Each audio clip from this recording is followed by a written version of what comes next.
2026 সালের ফেব্রুয়ারির শেষে মধ্যপ্রাচ্যের সবচেয়ে প্রভাবশালী রাজনৈতিক ও ধর্মীয় নেতাদের একজন আয়াতোল্লাহ আলী খামেনি, ইরানের সর্বোচ্চ নেতা, মারা গেছেন। রিপোর্ট অনুযায়ী কায়দি তাকে একটি সংযুক্ত সামরিক হামলায় নিশানা করা হয়।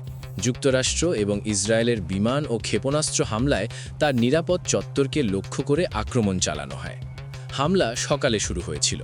লক্ষ্য ছিল তার চত্বর ও অফিস অঞ্চল, যেখানে তিনি অবস্থান করছিলেন।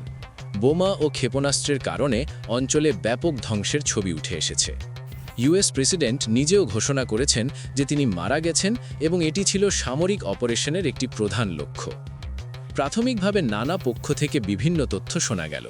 কিছুতে বলা হয়েছিল তিনি নিরাপদ জায়গায় সরিয়ে নিয়ে যাওয়া হয়েছে, অন্যদিকে দাবি ছিল তিনি মারা গেছেন।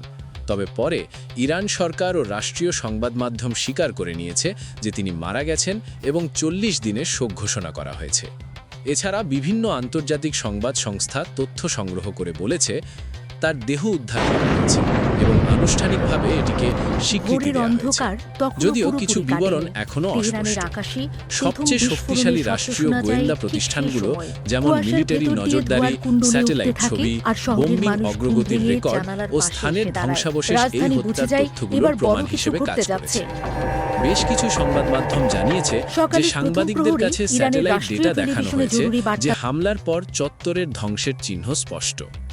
তার মৃত্যু শুধু একজন ব্যক্তির মৃত্যু নয়, এটি পুরো একটি রাজনৈতিক ব্যবস্থা ও অঞ্চলের রাজনৈতিক পরিস্থিতিকে বদলে গিয়েছে।